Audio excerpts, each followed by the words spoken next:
አቶ መዝገቡ ደምሴ ይባላሉ። ያነደድ ወረዳ ብልጽግና ቅርንጫፍ ጽሕፈት ቤት ኃላፊ ነኝ።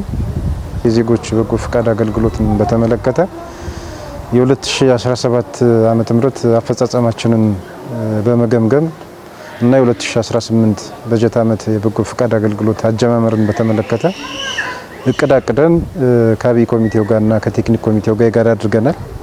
በቀጣይ ልንሰራቸው የሚገቡ ስራዎችንም ከቴክኒክ ኮሚቴውም ከአብይ ኮሚቴውም ጋር የጋራ በማድረግ ወደ ስራ ገብተናል። ስለዚህ 2018 በጀት ዓመት እንሰራቸዋለን ብለን ያሰብናቸው ወደ 17 የሚሆኑ ተግባራት አሉ።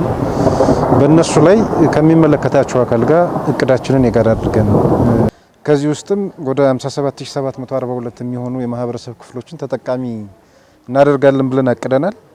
በዚህም ውስጥ ወደ 32 ሚሊዮን ብር በላይ የሚሆን ገንዘብ እናስቀራለን በበጎ አገልግሎት ብለን ከእቅዳችን አካተናል። ይሄ ገንዘብ ቀላል አይደለም።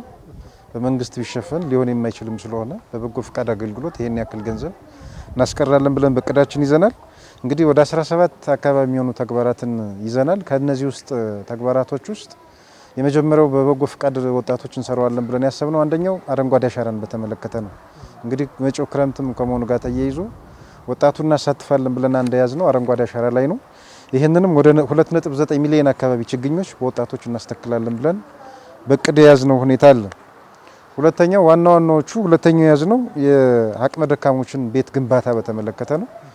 ባሉን በወረዳችን 20 ቀበሌዎች ውስጥ በአንድ ቀበሌ አንድ ቤት በአዲስ መገንባት አለብን ብለን በእቅድ ይዘናል።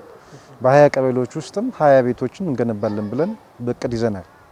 ሁለተኛው በእቅድ የያዝነው የአቅመ ደካሞችን ቤት መጠገን ነው። ይሄንንም ተግባር በተመለከተ በቀበሌ ሁለት ቤቶችን እንጠግናለን ብለን በእቅድ ይዘናል። በ20 ቀበሌ ውስጥ 40 ቤቶችን በዚህ ዓመት ውስጥ እናጠናቀቃለን እንጠግናለን ብለን በእቅድ ይዘናል። እንዲህ ቅድም እንዳልኳችሁ በዚህ ላይ በርካታ ተዋናኞች ይኖራሉ።